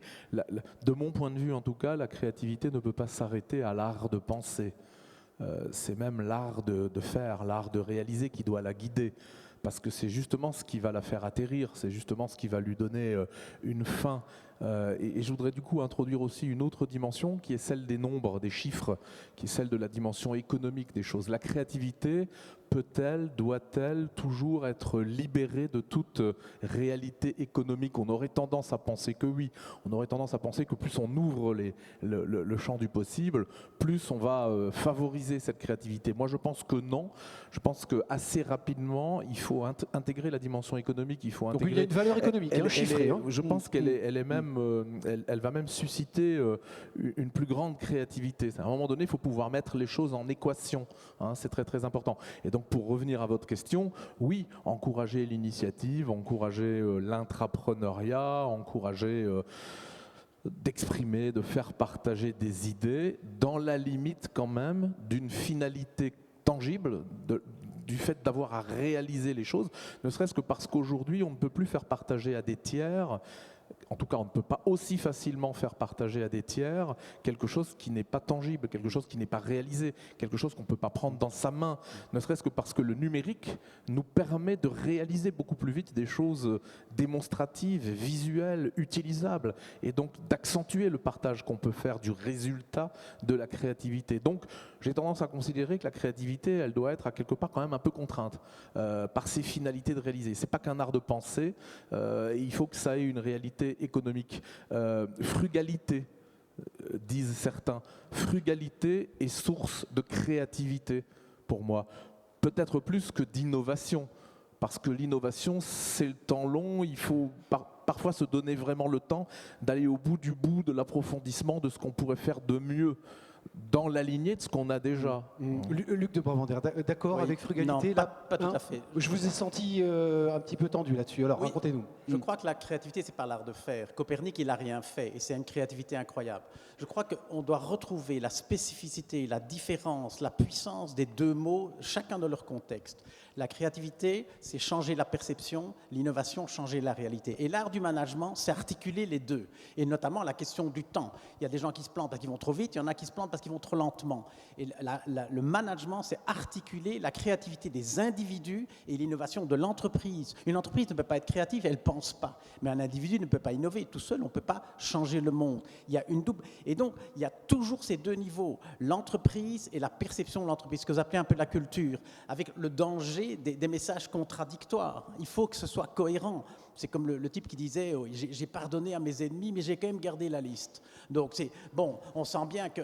Ou alors le carto, le père qui envoie son gamin à l'école et qui dit « Sois grand, mon petit ». Et donc, il faut faire attention à ces messages, ce qu'on appelle le double lien. Et moi, je crois, mais je suis philosophe, je n'ai pas de responsabilité d'entreprise. Si on retrouve la différence entre les deux, c'est comme ça qu'on sera le meilleur. On ne doit pas mélanger les choses. C'est très, très, très différent. Il n'y a pas le mot innovation sur l'affiche, c'est très bien. Les exemples sont très... Par exemple, j'ai été invité par Castellane, qui font du champagne. Et ils me disent, voilà, on va faire un exercice avec vous, on cherche des idées de marketing. Bon, très bien. Donc je fais mon métier, je dis, ben voilà, qui a des idées, ben, on n'était pas tellement content et tout. Et puis m'est venue l'idée suivante, j'ai dit, ben voilà, décrivez-moi votre métier, qu'est-ce que vous faites? Ben, on fait du champagne, on le fait depuis 100 ans. Non, mais décrivez-le-moi sans utiliser le mot champagne. Sans utiliser le champagne. Ils étaient mal à l'aise. Et finalement, en termes de perception, ils se sont dit, mais notre métier, c'est de contribuer au succès des fêtes. Bien sûr, le métier est le même, mais il le voit autrement. Et donc, le problème n'était plus de vendre plus de bouteilles de champagne, c'est de faire en sorte que les fêtes soient plus réussies. Et je demande aux participants, tiens, qui a une idée de quand une fête est plus réussie? Immédiatement, quelqu'un dit quand le discours est meilleur, parce qu'il avait eu une expérience catastrophique la veille. Et directement, quelqu'un dit, oh, mais on a une super idée de marketing, on va faire un petit livre, comment faire un bon discours. Et ils l'ont fait, ils ont gagné le prix, etc. Cette idée-là, vous ne pouvez pas l'avoir si vous avez la perception, je suis dans le champagne. Et c'est la liberté de penser, d'induire. Je peux voir mon métier comme le champagne, je peux le voir comme la fête. C'est comme Philippe, c'est comme Michelin, etc. Il faut pouvoir, c'est ce qu'on appelle l'ambiguïté. L'ambiguïté, c'est le mot-clé de toute cette session. C'est rappeler 3 choses sur l'ambiguïté. 1, ce n'est pas dans le monde, c'est dans notre tête. On me disait encore l'autre jour, cette situation est ambiguë. Ben, je dis non, cette situation, elle est ce qu'elle est. Si vous éprouvez de l'ambiguïté, c'est parce que vous ne savez pas quoi en faire. Deuxième chose, l'ambiguïté, ce n'est pas une exception, c'est la règle. Tout sur cette planète peut être vu de manière différente. 3, l'ambiguïté, c'est la bonne nouvelle de la créativité. C'est parce que M. Michelin a permuté les mots restaurant et garage, clouc, clouc, il avait le droit de le faire. L'objet est le même, il l'a vu autrement. Clouc, il est rentré dans une nouvelle période. Ceux qui font vraiment passer le message d'ambiguïté, c'est les humoristes. Les humoristes, ils construisent leurs blagues là-dessus. C'est le journaliste qui interviewe un général à l'armée. Il dit, mon général, c'est vrai qu'il y a un problème de drogue à l'armée? Et il répond, non, non, tout le monde en a. Donc, et en fait, d'où vient cette réaction? C'est parce que le mot problème en français, la moitié du temps veut dire trop peu, j'ai un problème d'argent, ou la moitié du temps trop, un problème de cholestérol. Et donc, il joue là-dessus. Eh bien, il faut jouer. La pensée est un jeu. C'est un jeu. L'art de la créativité, c'est l'art de penser, c'est l'art de jouer. Et donc, il y a 2 choses. Il y a les règles du jeu contre lesquelles vous ne pouvez pas aller. Le fait qu'on a 2 cerveaux divergents, on ne peut pas aller contre cela. Mais il y a aussi la liberté. Donc, il y a à la fois les contraintes et la liberté. L'art de la créativité, c'est aussi profiter des contraintes. J'ai été voir Django au cinéma l'autre jour, il a développé une manière de jouer de la guitare incroyable parce qu'il avait perdu 2 doigts. Donc on voit la contrainte qui l'a poussé plus loin. Et tout ça fait partie des messages à faire passer. Il y a des règles, et mieux je comprends les règles, plus je serai créatif, et puis je passe à quelqu'un d'autre et l'innovation. Voilà. Est-ce que justement, en période de conjoncture, des périodes qu'on connaît encore un petit peu aujourd'hui, il faut d'autant plus être créatif alors qu'on aurait tendance, peut-être Hugues Mélier, un mot là-dessus, on aurait tendance à réduire un peu la voilure, à prendre moins de risques. C'est dans ces moments-là qu'il faut investir dans la créativité, justement. Alors que le réflexe naturel, c'est plutôt de se contracter, de fuir, ou de se reposer sur des acquis. Oui, enfin, je pense que c'est aussi après la question de la perception au temps, c'est-à-dire qu'il y a une dimension qu'on n'a pas évoquée, c'est un peu celle du temps finalement. Est-ce que la créativité serait-elle toujours tournée vers le futur, la créativité ne pourrait-elle pas se sourcer en partie dans le passé? Parce que finalement, tout n'est que cycle qui se répète dans plein de domaines et souvent à se souvenir du passé. C'est pour ça que d'ailleurs que les historiens participent très volontiers aux démarches de créativité, parce qu'il y a tellement de choses dont on peut se souvenir, il y a tellement de choses à observer dans le passé pour alimenter la créativité, qui certes va faire progresser, va faire aller de l'avant, mais qui ne sera pas nécessairement autant tournée vers le futur que l'innovation ne l'est pour le coup résolument, parce que l'innovation c'est inventer le futur, ça c'est clair, l'innovation c'est pas regarder le passé, c'est inventer le futur, la créativité ça peut être ancré dans le passé. Donc le facteur temps, doit-on toujours être dans une démarche de créativité effrénée? Pas nécessairement, non. En tout cas, ça va libérer les énergies, créatrices, ça va libérer le fait que les gens s'expriment. Donc quand on sent que les gens se ferment un peu, quand on sent que les gens, pardonnez-moi l'expression, se font un peu la gueule, quand on sent qu'il y a peut-être un peu trop de tension liée à des pressions sur des projets, sur des missions qu'on mène, liées au climat qui n'est pas le bon, à la météo qui n'est pas favorable, alors effectivement, relancer une démarche de créativité, c'est probablement une bonne méthode. Mais ça peut être rien, hein, une démarche de créativité. Enfin, je veux dire, on peut faire de la créativité au repas du midi, à la cafette, en amenant juste, que sais-je, un sandwich ou une pâtisserie inattendue qui va faire causer, quoi. La créativité, justement, c'est un outil de management chez Malakoff Médéric. Vous l'utilisez comme levier managérial également? Ce que vient d'évoquer Hugues Méli. En fait, on essaie surtout de faire en sorte que chaque manager, parce que moi je suis fondamentalement d'accord avec ce que vous disiez sur finalement le rôle clé du management, de convertir les idées en quelque chose qui demain pourrait être de l'innovation. En fait, on a essayé de mettre en place une démarche finalement, enfin, pour ceux qui connaissent les Apple Store et leur fameux Genius Bar, on essaye de mettre en place la même chose, c'est-à-dire qu'on crée, là on ouvre au mois de septembre un espace qui sera à la fois physique et digital, dans lequel les équipes qui ont des enjeux d'innovation ou de créativité, puisqu'ils peuvent avoir les deux enjeux, vont pouvoir en fait trouver des ressources. Donc on va pouvoir leur mettre à disposition à la fois des kits méthodologiques, de la formation, et donc les aider dans l'animation de leur démarche de créativité. Donc voilà, donc effectivement on veut en faire un outil, on veut être au service des métiers, mais sans qu'il y ait de contraintes. Et en parallèle de ça, on travaille, vous l'avez un peu évoqué les uns les autres, mais on travaille évidemment aussi sur les valeurs managériales. Parce qu'on ne peut pas imaginer dire créativité, dire innovation et ne pas dire il y a le droit à l'erreur, il y a le droit de prendre des initiatives. Et ça crée aussi une exigence pour les managers que de traiter ces idées. C'est-à-dire que si à un moment donné, on est là et finalement on suscite la génération d'idées mais qu'on n'en fait rien, c'est contre-productif. Donc il faut aussi faire attention à ce que dès lors qu'on se met dans ces processus, on prenne l'engagement de traiter, répondre, intégrer finalement ces idées, en tout cas en faire quelque chose. Alors en faire quelque chose, c'est aussi en abandonner beaucoup. Et il faut accepter ça, parce que dans tous ces processus, on sait très bien que sur 50, 100 idées qui vont être générées autour d'un même sujet, il y en a peut-être qu'une ou deux qu'on pourra ou qu'on voudra pousser.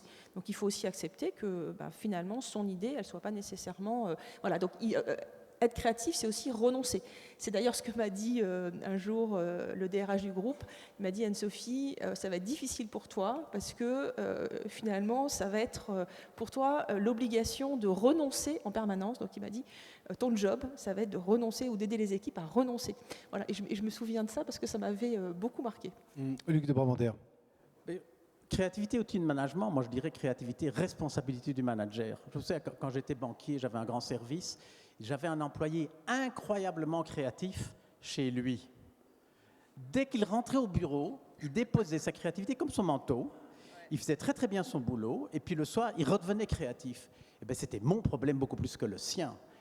Et c'est vraiment ça la question. Mais qu'est-ce qui bride la créativité dans les organisations? Il n'y a pas de recette, mais il y a une espèce de climat à créer, notamment par rapport aux erreurs. Qu'est-ce que c'est une mauvaise idée? De nouveau, ambiguïté. Vous pouvez voir ça comme quelque chose de dommage, qui coûte cher, qui embête tout le monde, qui coûte de l'argent et qu'on a envie d'éliminer. Non.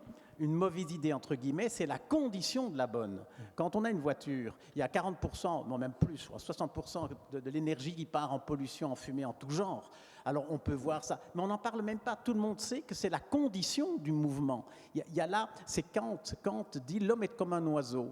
Donc il est comme un oiseau, et de temps en temps, il est fatigué à cause du vent. Alors il dit, ce serait quand même bien un monde où il n'y a pas d'air. Ben oui, mais s'il n'y a pas d'air, boum, il tombe par terre. Donc le vent est à la fois la condition de l'oiseau et, je dirais, le problème de l'oiseau. Et je voudrais aussi revenir sur le digital. Je voudrais casser complètement, et vous avez un peu été, complètement le lien créativité et technologie. Même si aujourd'hui il est vrai, non, la créativité, c'est pas du tout lié à la technologie, éventuellement parfois dans le monde. Mais par exemple, à New York, en face du bureau, il y a un café où j'allais souvent, et donc il y a un bar avec un truc pour mettre les pourboires, une espèce de bol comme ça pour les pourboires. La dernière fois que je rentre, 2 bols. Je dis bon, alors je vais voir. Entre les deux, il y avait une feuille de papier. Si vous préférez les Beatles, vous mettez à droite. Si vous préférez les Rolling Stones, vous mettez à gauche. Bon. Et bon, je mets pour les Beatles, je m'assieds, etc. Puis je me dis, c'est quoi son truc? Et donc je me lève, j'appelle, je le connais bien, je dis, mais c'est quoi ton truc? Ah, c'est mon nouveau système. Depuis que je l'ai introduit, les pourboires ont augmenté de 10%. Bon. Alors je dis, pas mal, parce qu'investissement, 1 bol. Hein, donc c'est bien. C'est quand même amorti. Limité. Et alors je lui ai dit, mais comment tu as pensé à ce truc? Et c'est aussi une belle. Et bien, me dit-il, j'ai été à un cours, parce qu'ils font des cours là tout le temps, une formation à la vente. Bon. Et le professeur disait, jamais demander, est-ce que vous voulez une chemise? Toujours demander, est-ce que vous voulez une chemise rouge ou une chemise bleue? Bon. Eh ben, j'ai fait la même chose avec mes pourboires. Bon, etc. Oui et non. On crée un choix. Oui et non, parce que le pourboire, c'est une idée vieille comme le monde, mais depuis 2000 ans, 3000 ans, 4000 ans, l'idée sous-jacente, le modèle sous-jacent, c'est quoi? Je demande. Au sein de ce cadre, vous pouvez demander gentiment, poliment, donner un petit bonbon, des cartes de fidélité, un petit robot qui dit merci, etc. Mais vous demandez le coup de génie du gars, et dit ben non, un pourboire, ce n'est pas une demande, c'est une vente. C'est une vente. Il a donc cassé le truc. Il s'est mis dans une posture, je vends. Et alors, il est logique d'utiliser pour le pourboire les bonnes pratiques de la vente. Vous voyez la mécanique, et c'est toujours la même chose, perception, réalité. La culture, justement, vous disiez, Jacques Sibylle, peut-être un mot là-dessus, l'école. Les managements ont été plutôt dans le contrôle de ce qui marchait, ont sanctionné ce qui ne fonctionnait pas. Est-ce qu'on va continuer à sanctionner l'échec aujourd'hui? Moi, je ne sais pas, je pense que les choses évoluent très vite. Moi, je suis sorti de l'école en 2005, de l'école Audencia, justement. Et à l'époque, en fait, l'enjeu, c'était comment on produit des managers efficaces. Donc, l'optimisation de la production de la tâche. Comment on analyse un compte d'exploitation dans le moins de temps possible. Et si vous aviez quelqu'un qui est d'une filière comme l'expertise comptable, qui vous dit, tiens, on pourrait prendre le sujet autrement, on dirait à quoi bon? Ça fonctionne très bien dans un temps limité avec cette méthode-là. Et le design, la créativité n'étaient pas forcément des choses qu'on mettait beaucoup en avant dans les formations managériales. Donc je pense qu'il y a aussi toute une histoire de génération aussi en fonction des formations, des backgrounds, des parcours. Ça pose forcément la question de la formation continue.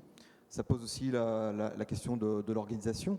Mais je pense que ça pose aussi à la base la question de la vision de l'entrepreneur. Parce qu'on le disait tout à l'heure en prenant l'exemple du champagne, quand on considère qu'on fabrique du champagne ou qu'on est là pour réussir des soirées, ça change complètement la vision du champ des possibles et des opportunités.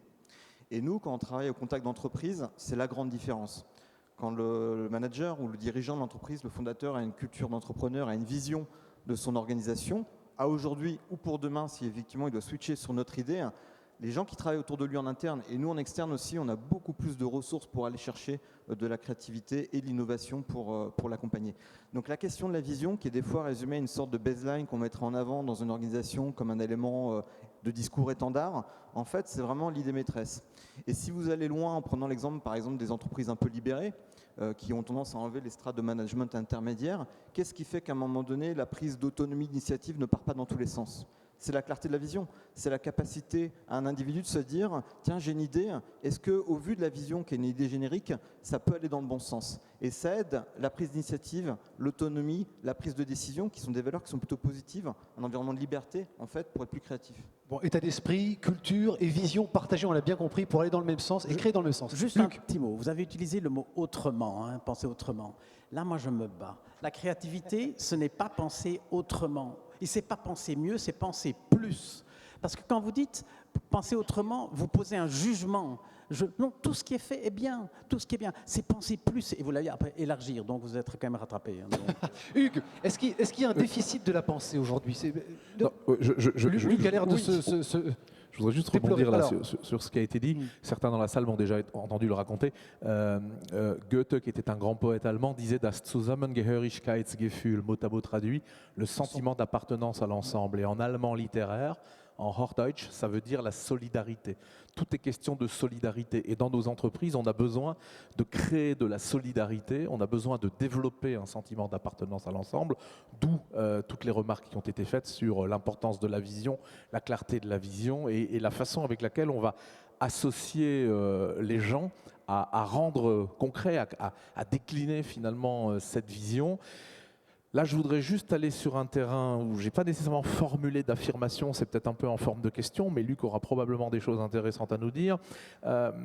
Quelle association peut-on faire entre les grandes causes sociales, environnementales de notre monde et la créativité? Moi, je sens à quelque part, par exemple, que les jeunes individus qui nous rejoignent sont beaucoup plus naturellement et volontiers associés aux grandes causes du monde, auxquels ils veulent contribuer, que peut-être nous le sommes nous, ou le sont les gens qui ont un peu plus d'expérience. Et comment l'entreprise peut-elle offrir à ces jeunes un morceau de cadre, le mot cadre n'est probablement pas le bon, pour réaliser cette association aux grandes causes sociales et environnementales, ou sinon, et c'est un autre terrain sur lequel on peut réfléchir, ou sinon, ces jeunes ne voudront pas rester dans l'entreprise autant qu'ils y restent traditionnellement, y compris d'ailleurs à l'échelle d'une journée ou d'une semaine. C'est le télétravail, c'est le fait d'avoir plusieurs projets en parallèle, c'est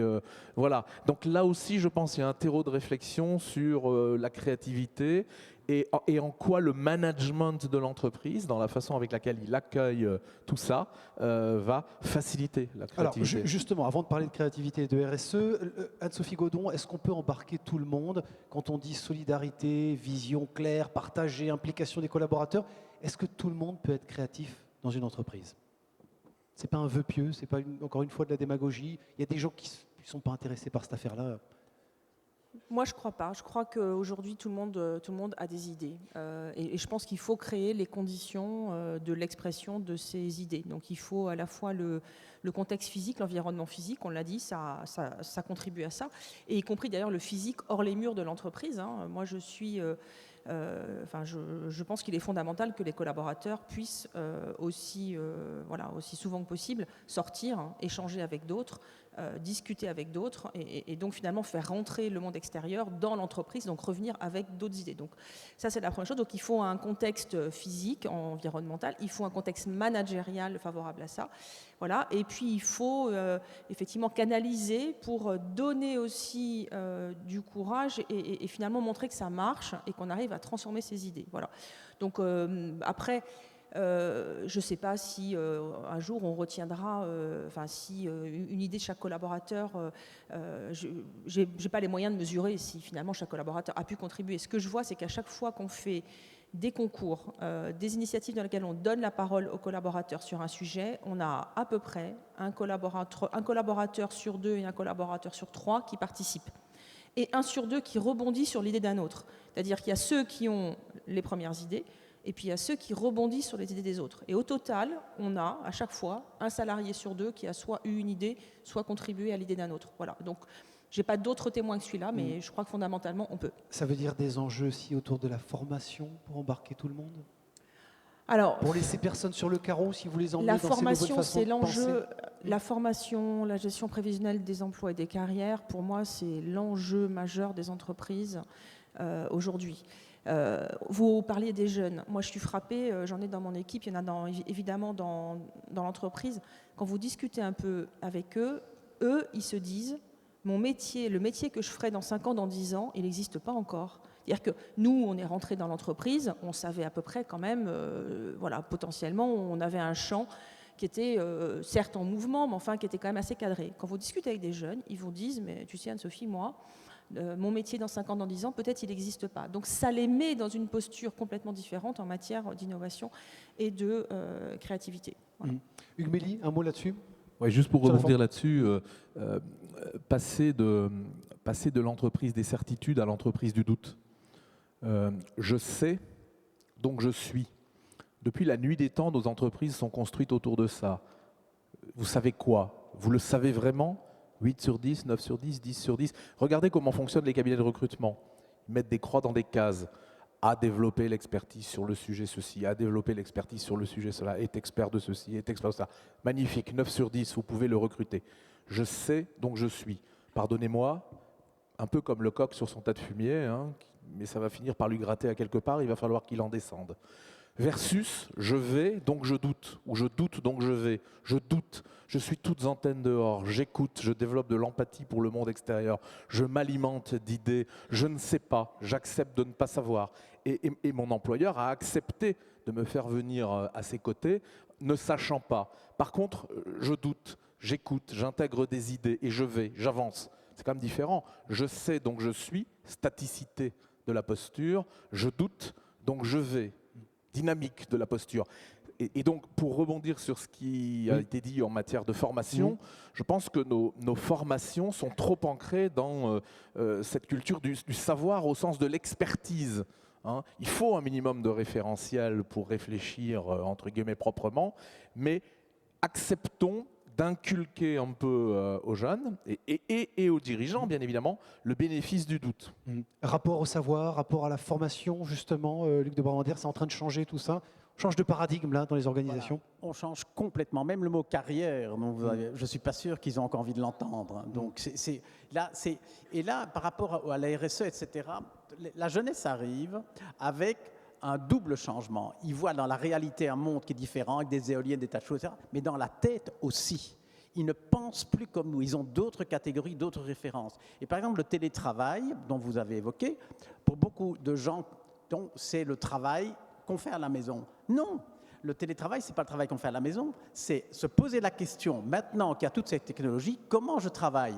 Et il y a un double choc. Je me souviens, quand ma fille était adolescente, un jour elle est revenue de Jordanie et elle dit à ma mère qui vivait encore, « Oh, mamie, j'ai 2000 photos. » Bon, la tête de ma mère et sa réaction, « Mais comment tu vas faire pour tes albums ?» Et donc, eh bien, la révolution de la photo, ce n'est pas de passer de l'argentique au digital, c'est de se rendre compte qu'il n'y a plus d'albums. Et on a ça absolument partout. Le pétrole, par exemple, a été découvert environ en 1850. Pendant 40 ans, on n'a rien fait d'autre avec le pétrole que le brûler. Pourquoi? Parce que le modèle mental, c'était quoi? Le modèle du charbon. Et avec le charbon, en gros, on ne s'est fait rien d'autre que le brûler. La révolution du pétrole, ce n'est pas de l'avoir découvert, c'est d'avoir pensé à le faire exploser. Et c'est la même chose tout le temps. Les premiers sites Internet, qu'est-ce que c'était? Un espèce de copier-coller du rapport annuel.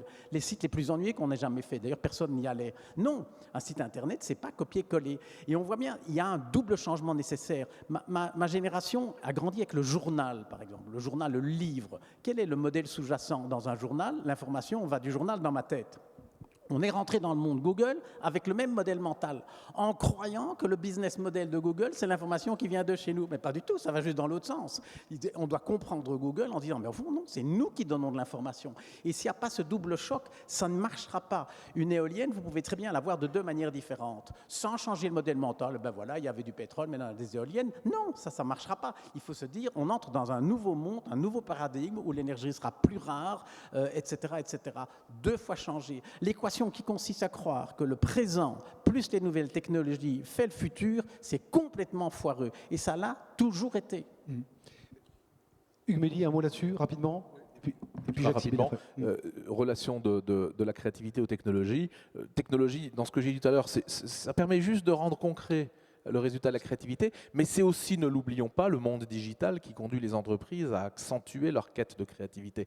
Parce que leur modèle de base, leur modèle éternel, leur modèle de rente, très souvent, d'un coup d'un seul, s'en retrouve brisé. Et là, il n'y a plus le choix, il faut inventer autre chose, il faut accepter de regarder les choses.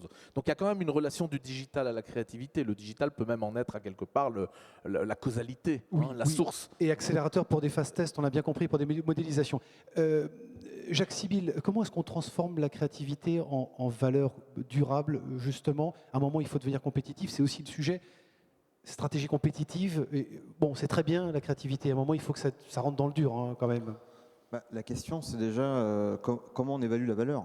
C'est-à-dire, il y a plusieurs niveaux pour l'évaluer. Mais à notre niveau, par exemple, nous, on fait une prestation de type réponse créative. Ça a un prix. Donc ça, c'est un indicateur de valeur. Mais comment on l'évalue justement de la matière grise? Comment est-ce qu'on fait la différence entre deux cerveaux? C'est le prix qu'est prêt à payer le client. Est-ce que c'est la valeur créée? Pas forcément. Souvent, c'est une logique d'un coût de revient du temps homme plus une marge qu'on estime raisonnable. Mais ce n'est pas forcément la contribution à la valeur créée. Vous pouvez avoir une agence de design, par exemple, qui va vous faire une prestation pour 30 000 € pour vous aider à innover sur un produit ou sur un service. Vous allez déposer un brevet, vous allez gagner 2 millions d'euros. L'agence de design, elle a créé combien de valeur? Elle a créé 30 000, elle a créé 2 millions. On ne sait pas toujours. Et le problème, c'est que beaucoup d'entreprises ne mesurent pas forcément la valeur créée. Par exemple, quand on travaille sur des marques, on va nourrir, on va développer une marque. On va accompagner une entreprise dans cette démarche-là. À un moment donné, on va créer une prime de marque. C'est-à-dire que la marque va générer plus, elle va être plus notoire, elle va générer un attachement plus fort des clients, elle va augmenter la fidélité, elle va être plus aspirationnelle. Ça a une valeur économique.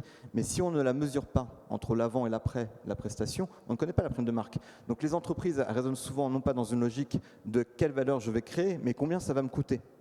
Est-ce que créer une identité visuelle, un logo à 15 000 € c'est cher ou c'est pas cher?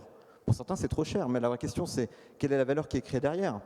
Alors, on a des grands exemples tout en haut. On sait que Google vaut plus de 100 milliards de dollars, juste sur la marque. On sait qu'aujourd'hui, le capital immatériel représente plus de 60% de la valeur d'une entreprise, que la seule réputation représente à peu près plus de 25% de la valeur d'une entreprise. Donc, on a des grands repères comme ça. Mais quand on est patron d'un ETI ou d'une PME, qui sont pour beaucoup nos clients ici, en fait, c'est pas évident. C'est-à-dire qu'à un moment donné, on a des lignes avec des capacités d'engager des frais marketing et on se dit combien je peux mettre. Mais ce que vous êtes en train de nous dire, Jacques, Sybille, c'est que vous devez justifier au quotidien votre temps, votre créativité. Vous devez justifier ces coûts-là. C'est pas encore acquis cette affaire. On brade la créativité quand on peut. On brade pas la créativité, mais dans des cas extrêmes, il y a des cultures où finalement les gens nous demandent, mais en fait, c'est combien de temps pour... Enfin, la création est liée au temps passé. Donc un indice de valeur unitaire d'heures multiplié par un temps, et ça serait la valeur de la création. Ça, c'est faux. C'est plus en termes de ce que ça rapporte, on a bien compris. Anne-Sophie Godon et Hugues Médy, dans l'ordre. En fait, moi, je voulais rebondir sur cette question du retour sur investissement, parce que finalement, moi, j'ai les mêmes questions. Hein. Quand il faut que j'aille défendre mon budget, la première fois, face aux financiers, quand j'ai demandé, je ne sais plus, 500 000 €, ils m'ont dit, Anne-Sophie, c'est quoi le retour sur investissement? Et en fait, je ne savais pas répondre, parce que comment vous voulez répondre, comment vous voulez a priori défendre un budget sans même savoir quels vont être les usages qu'on va développer, combien ça va coûter. Et puis finalement, je leur ai dit, écoute, est-ce que tu es prêt à prendre le risque qu'on ne le fasse pas? Est-ce que tu es prêt, toi, directeur financier, à dire, moi, directeur financier, je prends le risque de couper ce budget ou même le supprimer? Ça, c'est terminé là. Voilà. En fait, aujourd'hui, je crois qu'on est dans des moments dans lesquels on ne peut pas, c'était une de vos questions sur le contexte, voilà, je pense qu'on ne peut pas aujourd'hui prendre le risque de ne pas, de ne pas avancer dans ces sujets. Bon, donc l'inertie coûte plus cher a priori que le risque. Hugues Médy et Jacques Sybille. Et après, je voudrais qu'on s'autorise 5-10 minutes maximum pour des questions, des remarques depuis le public. Il y a un micro qui va tourner. N'hésitez pas, c'est passionnant. On pourrait passer toute la journée évidemment ensemble. Et on vous laissera la parole pour 2 ou 3 questions auprès de nos invités. Hugues Médy. Oui, sur ce que disait Anne-Sophie, c'est comme la qualité historiquement dans les entreprises. Hein. C'est le prix à la faire et le coût de ne pas la faire. Absolument. Hein. C'est un grand classique. Et pour rebondir sur ce que disait Jacques, sur l'accompagnement à la créativité que nos entreprises peuvent apporter à nos clients et la mesure de la valeur créée, moi je dirais à la limite, c'est toute l'abnégation de nos métiers. Je pense que la valeur créée, c'est quand le client sait le faire tout seul. La victoire, c'est quand on se met à observer que le client, il est entré dans des démarches de créativité permanentes, il n'a plus besoin de nous pour le faire. Et à la limite, le mieux qu'on lui demande, c'est de nous recommander auprès de l'un de ses confrères. Un tout petit truc. Oui. Je dirais il faut faire attention. Ce n'est pas parce qu'il n'y a pas de chiffres qu'on ne peut pas mesurer. Il existe des critères, et beaucoup, dont la créativité. Il y a des tas de choses en entreprise extrêmement importantes, l'image de marque, la qualité, etc., où il n'y a pas d'instrument de mesure. Et alors le danger, c'est de tomber un peu dans le café du commerce. On va faire un gros effort. Eh bien non, entre les deux, il y a la zone qui s'appelle les critères. Imaginez, vous avez une assistante et vous avez envie qu'elle apprenne l'espagnol. Alors, si vous lui donnez des chiffres, faites 3 heures d'espagnol par semaine, c'est un peu bébête. Je crois qu'il faut donner un critère. Dis, tu fais ce que tu veux, mais dans 6 mois, quand Madrid t'appelle, tu décroches. Et ça, c'est factuel. Ça, c'est factuel. Mais, donc, on évite le blabla. Alors, On va passer aux questions, remarques du public. Il y a un micro, est-ce que quelqu'un peut le faire tourner? On a déjà un monsieur qui fait preuve de, non pas de créativité, mais d'audace, comme icebreaker, et c'est même pas Vincent, merci. C'est 5 minutes de questions-réponses. Merci Vincent, merci Vincent, promis, promis, promis. L'œil sur la montre, timekeeper, 5 minutes. Monsieur, merci de vous présenter et de poser votre question ou faire votre remarque et de l'adresser. Bonjour, David Le Glanaer, site conseil. Vos dernières remarques m'ont fait penser à d'autres domaines comme l'économie de la fonctionnalité et de la coopération qui sont des nouveaux modèles basés sur le partage de la valeur générée et où on fait le pari de ne pas pouvoir mesurer en fait toute la valeur qui va être générée et pour autant de se poser la question de savoir comment on la partage indépendamment du coût de production de ce qu'on fabrique. Quel est votre point de vue par rapport à ces nouvelles approches? Alors, à qui ça s'adresse particulièrement? À Luc de Brabander. Allez, Luc de Brabander, un mot là-dessus. Économie de la fonctionnalité, c'est très bien effectivement de l'évoquer. Merci. Alors, je vais répondre comme je viens de répondre. Il faut des instruments pour évaluer si ça marche ou pas. Tout ce qui est économie sociale, je sais par exemple, j'ai un étudiant qui fait un mémoire, que pour eux, un critère, s'ils sont copiés. S'ils sont copiés. Et donc ça fait partie des critères. Si vous faites un truc et que vous observez que vous êtes copié, c'est une bonne nouvelle. Voilà, et je crois qu'il faut inventer une nouvelle forme d'économie avec des manières de l'évaluer. Sinon, le danger est grand de... Bon. Un mot complément pour les autres et un bras qui va se lever ou une main. Très bien. Comme ça, Laurence, on peut apporter le micro. Merci beaucoup. Monsieur. Non, alors monsieur, on va vous laisser poser votre question et vous présenter juste avant. Merci. Merci, bonjour à tous. Édouard Finpel. J'ai une question par rapport à la logique effectuelle en opposition à la logique causale dans les démarches de créativité dans les entreprises. Qu'est-ce que vous pensez de cette logique effectuelle si vous êtes familier avec le concept? Alors, on ne sera pas venu pour rien, logique effectuelle. Il faudra peut-être nous expliquer, monsieur, parce que je sens du doute. Vous avez envie d'être invité l'année prochaine, c'est ça? Non, racontez-nous. Non, pour faire un exemple, c'est la logique causale, c'est je fais de la cuisine, je fais des lasagnes. La logique effectuelle, c'est je fais de la cuisine. Je fais de la cuisine et je ne sais pas ce que je vais avoir au bout. J'ouvre mon frigo, je vois ce que j'ai. Et c'est la logique effectuelle. La différence de la logique causale où je fais de la cuisine pour faire des lasagnes, de quoi j'ai besoin pour faire des lasagnes, et ainsi de suite. Bon. Très bien. Jacques, peut-être qu'il y a une différence si on parle de créativité ou d'innovation. C'est-à-dire que pour moi, l'innovation, elle est quand même toujours dans une logique d'orientation vers l'atteinte d'un résultat, alors que la créativité, c'est peut-être quelque chose qui peut plus devenir un élément de la culture et de la façon de faire. Oui. Disons, je vais quand même profiter de l'occasion de parler de la causalité, parce que c'est très important. Et je crois que c'est une rupture totale dans le monde d'aujourd'hui, c'est par rapport au pourquoi. Depuis toujours, l'homme a essayé de savoir pourquoi. Aristote disait, on connaît les choses si on comprend le pourquoi des choses. Eh bien, ça change tout aujourd'hui. Je ne crois pas qu'il faille encore chercher le pourquoi des choses. Tout est tellement complexe, interlié, avec des feedbacks dans tous les sens. Juste une anecdote, on était à la réunion des associés avec des gens du monde entier, et on essayait de comprendre pourquoi la crise financière. Alors l'Américain disait ceci, le Français disait ça, l'Allemand disait ça, et le Chinois a levé sa main. Il a dit, vous les Occidentaux, vous êtes encore des rigolos, vous êtes toujours au stade de la poule et de l'œuf. Vous voulez comprendre, est-ce que c'est la poule qui a causé l'œuf ou c'est l'œuf qui a causé la poule? Et nous, dit-il, en Chine, on mange les deux. Bon, à propos de cuisine, merci Luc. Une question, merci monsieur de vous présenter, de poser votre question ou faire votre remarque. Yves Couillard, Institut français des administrateurs. Ma question, c'est comment la créativité va se télescoper avec le tsunami de l'intelligence artificielle? Très bonne question. On voulait l'évoquer, on n'a pas le temps de tout faire. Luc et peut-être Jacques, un mot après là-dessus, parce que je sais que tu voulais en parler. Disons très vite, je crois que l'intelligence artificielle va permettre de découvrir, mais pas d'inventer. Regardez Kepler. Kepler, qu'est-ce qu'il a fait? Il a regardé le ciel et puis il s'est dit, tiens, c'est une ellipse, c'est pas un cercle. D'accord, mais l'ellipse, c'est un concept qui existait depuis 2000 ans. Quand Apollonius a coupé un cône de travers, il a vu une ellipse. Donc, qu'a fait Kepler? Il a rapproché un concept existant avec quelque chose qu'il a observé dans le big data du ciel. Kepler, avec l'intelligence artificielle, il n'a plus de boulot, il est au chômage. Par contre, il y en a d'autres qui ont inventé, par exemple la comptabilité en partie double. C'est extraordinaire, c'est à l'époque de la Renaissance. Avant, on faisait la comptabilité en partie simple, on faisait les plus et les moins dans une colonne. Puis un jour, quelqu'un a une idée, tiens, on va tout écrire 2 fois. Bon, vous imaginez le chef, il faut quelqu'un en plus parce qu'on va tout écrire 2 fois. C'est génial, mais ça, une machine ne pourra jamais le faire. Et donc, l'intelligence artificielle, il faut la mettre à sa place. Super outil pour découvrir, mais l'invention, ça restera la responsabilité et la créativité de l'être humain.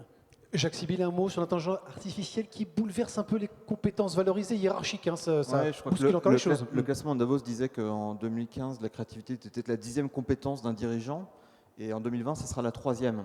Parce que l'intelligence artificielle, elle vient bousculer l'ordre des compétences dont on a besoin, des compétences humaines. Les compétences analytiques d'un certain nombre de métiers vont disparaître, ça pose des enjeux. Mais du coup, ça laisse un espace plus grand pour la créativité. D'abord en termes de valeur perçue, on regarde la créativité et on se dit qu'elle est dans la focale et que demain, elle sera une condition de la construction de notre avenir collectif, quoi. Mais exactement, un ordinateur aujourd'hui peut battre le champion du monde des échecs, très très bien, mais cet ordinateur ne sait même pas qu'il joue aux échecs. Et forcément, il n'est même pas content d'avoir gagné. Alors bon, il y a encore du chemin. Luc de Brabander, Jacques Sibylle, Hugues Mély, Anne-Sophie Godon, on peut les applaudir bien fort. Merci, merci, merci, merci pour la qualité de nos échanges. Vous restez encore un tout petit moment avec nous, puisqu'il nous reste 3 minutes, sur le compteur 4 minutes, pour accueillir Bruno Hugues Delarose. Je voulais qu'il soit... Voilà, il nous rejoigne. Bruno, mon cher Bruno, viens avec nous, avec vos applaudissements. Voilà, alors Bruno Hugues Delarose, président, directeur général d'IDEA Group, c'est de la logistique, on n'est pas là pour faire de la plaquette commerciale. Par contre, alors, vous revenez d'un voyage formidable, on a parlé aussi de créativité dans ce bateau, on y était ensemble, on peut le dire. Qu'est-ce qui s'est passé là? Il y a eu quelque chose d'extraordinaire depuis Saint-Nazaire, même avant, ça a commencé à Cherbourg, grâce à toi aussi. Hein. Tu nous en parles, alors raconte-nous. Avant, bon, comme on dit au Québec, on était bien chanceux, quoi. Hein. Bon, on a vécu un moment extraordinaire, d'abord avec des jeunes, puisqu'on emmenait 100 jeunes, et le MEDEF, je tiens à le rappeler, est associé au pôle de créativité et à la région, mon cher Paul, à la région, on a voulu donner une chance aux jeunes, aux apprentis, aux start-upers de bénéficier de ce savoir-faire et de rencontrer un certain nombre d'experts. Sur la forme toujours, donc 2000 passagers à bord et qui ont bossé. Alors je crois que personne ne le croit et pourtant c'est vrai. On a bossé 10 à 12 heures par jour entre les temps de conférence, et Dieu sait que les experts étaient nombreux, peut-être pas au niveau toujours qualitatif, homogène qu'on souhaitait, mais quand même d'un très bon niveau. Et puis effectivement des ateliers, des repas, et puis les entreprises choisissaient. Je vous rappelle qu'il y avait quand même 163 chefs d'entreprise qui s'étaient engagés dans ce qu'on appelle le club d'essence, c'est-à-dire à sponsoriser le déplacement, le séminaire. Et en tout, il y avait plus de 250 chefs d'entreprise à bord, 1000 entrepreneurs de façon plus large. Et ceci autour du thème « L'esprit d'entreprendre demain ». Donc on est pile en lien avec ce qu'on est en train d'évoquer, c'est-à-dire comment on entreprend demain. Alors là, il y a eu 4 gros volets de travail. Un premier sur la géopolitique. Et là, vraiment, c'était très intéressant parce qu'on a eu des experts qui nous ont clairement dit que vraiment, aujourd'hui, ils avaient plus peur des États-Unis que de la Chine sur l'évolution de nos technologies, c'est évident. Le deuxième sujet, c'était les technologies, évidemment. Hein, tellement de technologies, comment gère-t-on en tant que chef d'entreprise? Quelles sont les priorités qu'on fait? Et là, une petite question très simple, c'est effectivement, est-ce qu'on est toujours d'accord pour comprendre que dans nos entreprises, même si on a une vision sur un plan A, on demande à des gens de l'entreprise de travailler sur les plans B, C, D pour être toujours en vigilance, avec la rapidité de transformation de nos fonctionnements. Troisième temps, qui était un temps extrêmement important, c'est les rapports à soi et au monde. Hein, dans un monde qui est plus collaboratif, dans un monde où les jeunes sont très impliqués, comment travaille-t-on avec ces évolutions? C'est très important. Et puis, il y a eu évidemment le sujet de l'impact sur la planète, qu'on connaît tous, et sur lequel on a essayé de travailler en disant mais comment on produit dans nos entreprises de façon beaucoup plus frugale, évidemment, et beaucoup plus productive, sachant que, qu'on le veuille ou non, avec la réglementation, avec l'attente de nos clients, on va être obligé d'avoir sur ce point-là une stratégie parfaitement lisible. Ça, c'était les 4 thèmes de fond. Moi, je retire 5 bonnes nouvelles par ailleurs. 1, la France est de nouveau un pays qui va avoir des atouts discriminants. Alors, je vous le dis parce que on n'a pas souvent des bonnes nouvelles, il faut les partager. La première, pourquoi on a des bonnes nouvelles? Parce qu'on sait gérer la singularité, l'universalité et la complexité à travers nos valeurs, à travers notre système éducatif, ça c'est très complexe. Je dirais même que grâce à nos réglementations qui sont tellement compliquées qu'on est obligé d'être inventif. Alors c'est de l'humour noir, mais globalement, on est un peuple qui aujourd'hui est identifié dans le monde comme sachant gérer ça, alors que vous savez qu'avec Trump aux États-Unis, en ce moment, il y a des gros doutes sur la capacité à traiter l'universalité, par exemple. Alors que les États-Unis étaient identifiés comme les gens sachant traiter l'universalité par excellence. Bon, premier point positif, donc sympa.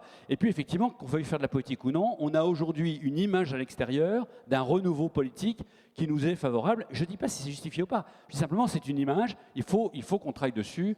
Et on voit bien qu'aujourd'hui, la France peut du coup attirer beaucoup plus de start-up encore qu'avant. Deuxième chose, c'est apprendre à apprendre, et notamment c'est notre boulot de dirigeant.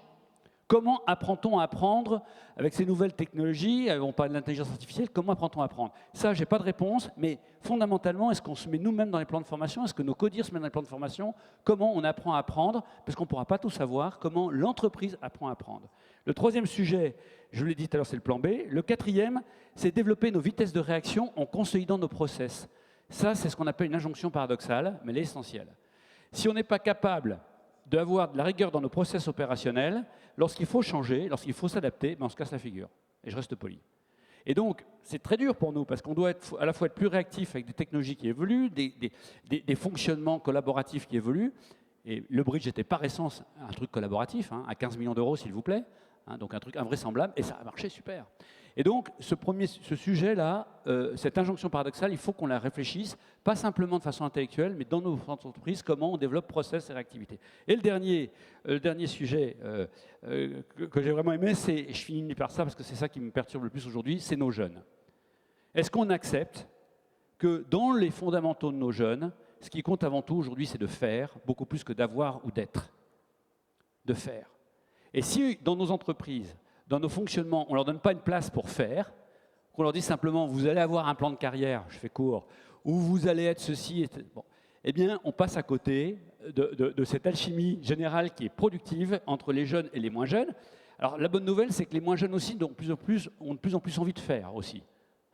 Mais cette injonction à faire, c'est une super bonne nouvelle, parce qu'on va pouvoir être acteur. Voilà ce que je retiendrai du bridge. Donc, super moment, c'est passé à toute vitesse. Et merci encore de l'occasion de valoriser ça, et notamment pour nos jeunes. Merci. Merci Bruno Hugues Delarose. Tu restes avec nous, Bruno.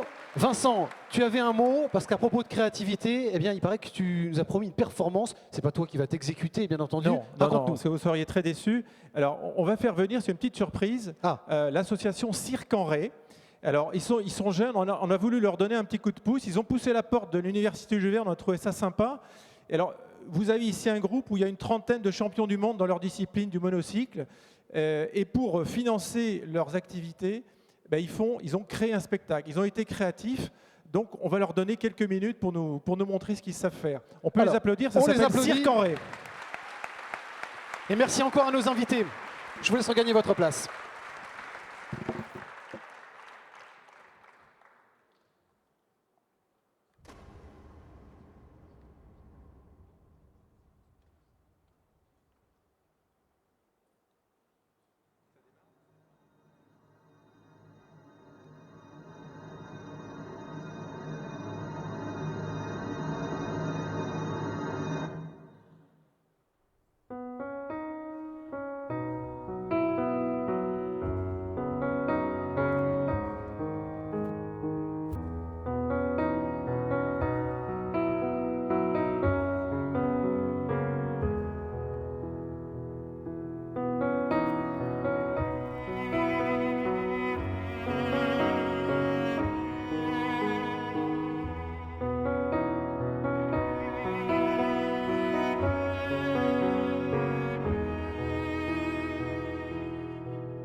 Merci aux jeunes. Je vous annonce très rapidement, bravo à vous, merci beaucoup. Je vous annonce très rapidement la suite du programme. Vous retrouvez de toute façon le support à l'entrée, aux équipes qui vous accueillent. Une petite pause d'une vingtaine de minutes et puis vous retrouvez des ateliers, des tables rondes avant la pause déjeunatoire. Le tout évidemment sous le signe de la créativité. Merci beaucoup pour votre attention et très très belle journée à vous.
Outside your house, why?